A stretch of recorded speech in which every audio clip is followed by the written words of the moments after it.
Έχετε αναρωτηθεί ποτέ τι είναι η ασφαλής οδήγηση? Είναι ο χρόνος αντίδρασης, τα χρόνια εμπειρίας, η ικανότητα να χειριζόμαστε ένα αυτοκίνητο, ή μήπως η ευθύνη μετατοπίζεται αποκλειστικά σε αυτοκινητοβιομηχανίες? Τα αυτοκίνητα κάθε χρόνο γίνονται ολοένα και πιο ασφαλή. Παρ' όλα αυτά, ο αριθμός των συγκρούσεων μεταξύ αυτοκινήτων με ό,τι αυτό συνεπάγεται εξακολουθεί να αυξάνεται.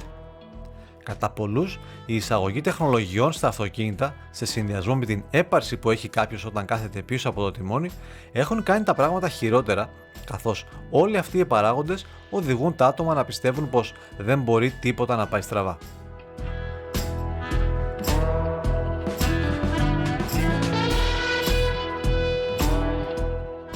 Η ασφάλεια εμπλέκει πάρα πολλά στοιχεία και θα ξεκινήσουμε από τις ευθύνες της πολιτείας. Η πολιτεία λοιπόν πρέπει για αρχή να σέβεται τον πολίτη και να φροντίζει για την ευζοία του, προσφέροντας του ασφαλείς και ποιοτικούς δρόμους ώστε να ελαχιστοποιεί τις πιθανότητες δυστυχήματος λόγω υποδομών.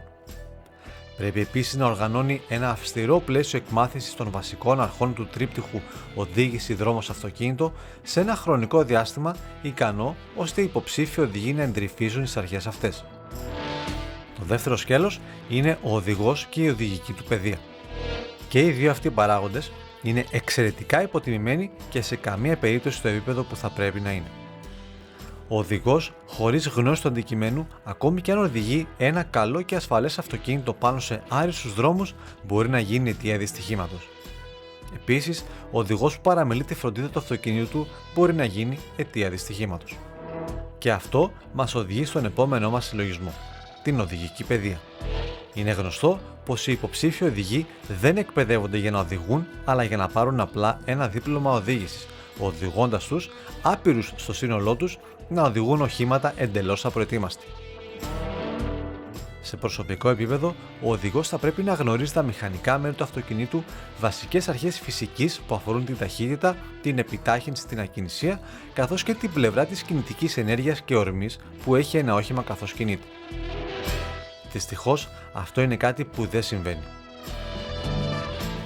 Από την άλλη, οι αυτοκινητοβιομηχανίες προσπαθούν να πράξουν τα δέοντα ώστε να ελαττώσουν δυστυχήματα και συμβάντα που οφείλονται σε μηχανικούς παράγοντες. Για τον λόγο αυτό, έχουν χωρίσει την παρεχόμενη ασφάλεια σε ενεργητική και παθητική.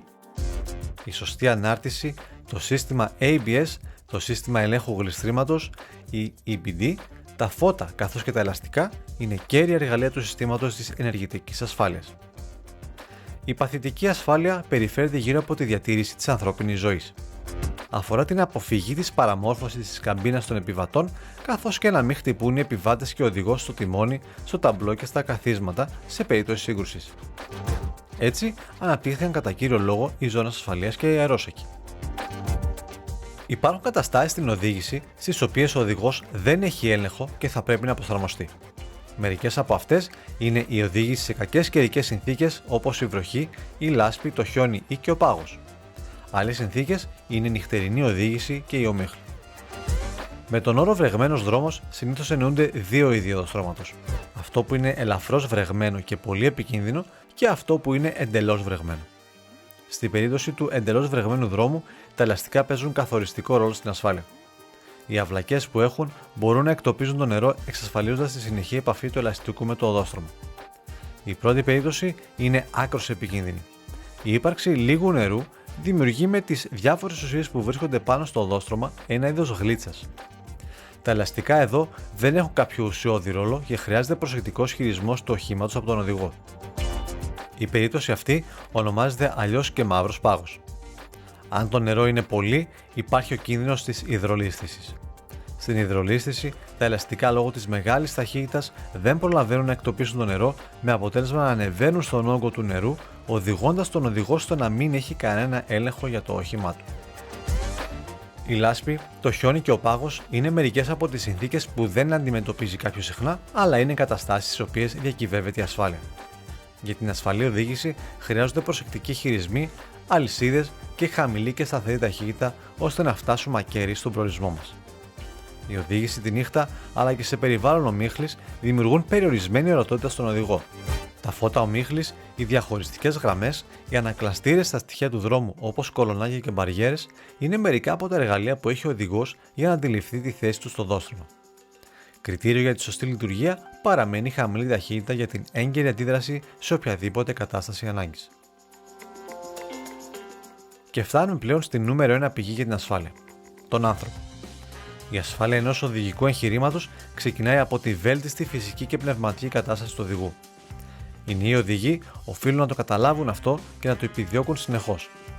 Οι πηγές αστάθειας αφορούν το αλκοόλ, ναρκωτικές ουσίες, το άγχος, την κόπωση και με την ανάπτυξη της τεχνολογίας πλέον την απόσπαση προσοχής. Το 20% των θανάτων από τροχαία σχετίζονται με τη μέθη.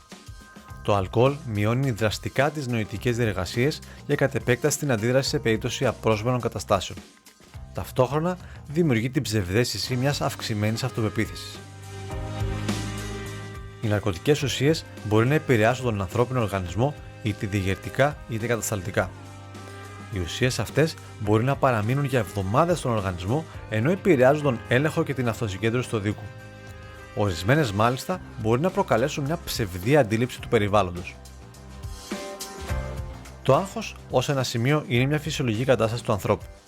Ειδικά κατά την οδήγηση, είναι ίσως επιθυμητό να υπάρχει ένα μικρό επίπεδο άγχους ώστε να κρατά τον οδηγό σε εγρήγορση για πιθανούς κινδύνους. Ο όρος εγρήγορση δεν σημαίνει αντιδρώ σε ό,τι βλέπω. Σημαίνει ότι πέρα από αυτά που αντιλαμβάνομαι, αξιολογώ την οδήγησή μου συνεχώς και προσπαθώ να σκεφτώ και να προβλέψω σε κάθε χρονική στιγμή τι μπορεί να πάει στραβά. Το ίδιο επικίνδυνο είναι το άγχος που προέρχεται από τοξικές σκέψεις της ημέρας και από γεγονότα άσχετα με την οδήγηση. Ένας καυγάς στο σπίτι ή καθυστέρηση σε κάποιο ραντεβού λόγω κίνησης μπορεί να οδηγήσουν σε μεγάλη συναισθηματική φόρτιση με καταστροφικά αποτελέσματα. Η κόπωση είναι ένα συχνό φαινόμενο για τους οδηγούς με τραγικά αποτελέσματα. Ακόμα και αν δεν κοιμηθεί κάποιος στο τιμόνι, η οδήγηση υποκούραση αποτελεί ένα λάθος συχνά θανάσιμο. Η κόπωση εκμηδενίζει τη συγκέντρωση και την ικανότητα αξιολόγησης των κινδύνων. Μια κατάσταση που ανθεί τα τελευταία 10 και πλέον χρόνια με την εισαγωγή της τεχνολογίας τόσο στα αυτοκίνητα όσο και στο χέρι μας είναι η απόσπαση προσοχής. Η απόσπαση προσοχής είναι μια από τις κύριες αιτίες ατυχημάτων. 6 στους 10 νέους οδηγούς εμπλέκονται σε ατυχήματα λόγω χρήσης κινητού, καταστάσεων στην καμπίνα του αυτοκινήτου καθώς και από χρήση δυνατών ηχοσυστημάτων. Οι οδηγοί μπορούν να διακριθούν σε δύο κατηγορίες ανάλογα με τον τρόπο που οδηγάνε: τους επιθετικούς και τους αμυντικούς. Ένας επιθετικός οδηγός χαρακτηρίζεται από ανυπομονησία, είναι γενικότερα ανήσυχος και νευρικός, παίρνει παράλογα ρίσκα που απειλούν τη ζωή του και των επιβατών του και γενικότερα από συμπεριφορά που προκαλεί προβλήματα στους οδηγούς γύρω του. Ένας οδηγός που οδηγεί αμυντικά είναι συνήθως οριακά φοβισμένος και προτιμά την ασφάλεια, είναι νομιμόφρον και έχει μια πιο ήπια προσέγγιση στο θέμα της οδήγησης. Έρευνες έχουν δείξει πως άτομα που είναι επιθετικά ή και βία θεωρούν τους εαυτούς τους ως θύματα του τρόπου οδήγησης άλλων οδηγών. Ο τρόπος οδήγησης μπορεί να οδηγήσει σε μια κλιμάκωση δύο οδηγών, οι οποίοι ξεχνάνε κάθε άλλο κίνδυνο που διατρέχουν από τη συμπεριφορά τους αυτή, αγνοούν την ύπαρξη άλλων οδηγών και την οδήγηση την ίδια, με αποτέλεσμα να εκτοξεύουν την πιθανότητα δυστυχήματος. Σε όλο το επεισόδιο δεν ανέφερα πουθενά τη λέξη ατύχημα. Για μένα, η λέξη ατύχημα προσδιορίζει κάποιον που δεν είναι τυχερός. Όμως για να είναι κάποιος τυχερός, πρέπει να προγραμματίζει σωστά, να αποκτά παιδεία ώστε να γνωρίζει όσα πιο πολλά μπορεί, καθώς και να φροντίζει ώστε όλα λειτουργούν σωστά όταν επιχειρεί να κάνει κάτι. Με λίγα λόγια, η τύχη είναι δουλειά. Οπότε τα δυστυχήματα προσωπικά δεν αποτελούν ατυχήματα, αλλά εγκλήματα από αμέλεια. Όποτε περνάς πινακίδα stop επειδή βιάζεσαι να πας κάπου, όταν κάνεις σλάλομ ανάμεσα σε αυτοκίνητα σαν είσαι σε κάποια πίστα σκι, όταν παραβιάζεις φωτεινούς σηματοδότες, όταν δεν σέβεσαι τους πολίτες γύρω σου και προκαλείς προβλήματα, όλα αυτά δεν αποτελούν πηγές ατυχημάτων αλλά αμέλεια. Η Ελλάδα έχει τρομερό πρόβλημα στους δρόμους της. Οι υποδομές της είναι απαρχαιωμένες με καμία διάθεση για εξυγχρονισμό, τα αυτοκίνητά της είναι τόσο γερασμένα που απορεί κανείς πώς περνάνε τους τεχνικούς ελέγχους και δεν υπάρχει ίχνος οδηγικής και οδικής παιδείας από τη συντριπτική πλειοψηφία των πολιτών. Κάθε χρόνο στη χώρα μας χάνονται περίπου 600 με 700 άτομα, με την Ελλάδα να είναι σταθερά πολύ πάνω από το μέσο όρο θανάτων στην Ευρώπη ανά εκατομμύριο κατοίκους. Προσωπικά δεν είμαι αισιόδοξος πως θα αλλάξει κάτι.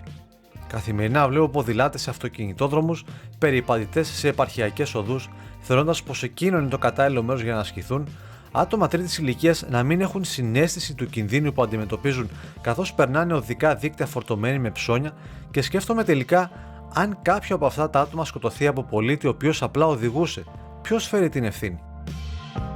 Μεγάλο πρόβλημα άρχισαν να αποτελούν και τα ηλεκτρικά πατίνια πλέον. Χωρίς καμία προδιαγραφή ασφαλείας, κινούνται με μεγάλες ταχύτητες όπου χωράνε, συνήθως οδηγούμενα από νεαρά ανήλικα άτομα που δεν έχουν ιδέα τι συμβαίνει. Η απουσία των ελεκτικών οργάνων και η μη επιβολή προστίμων δημιουργεί ένα περιβάλλον ανομίας, το οποίο με τα χρόνια γίνεται καρκινική αντίληψη χωρίς κάποιο τελειωμό στον ορίζοντα.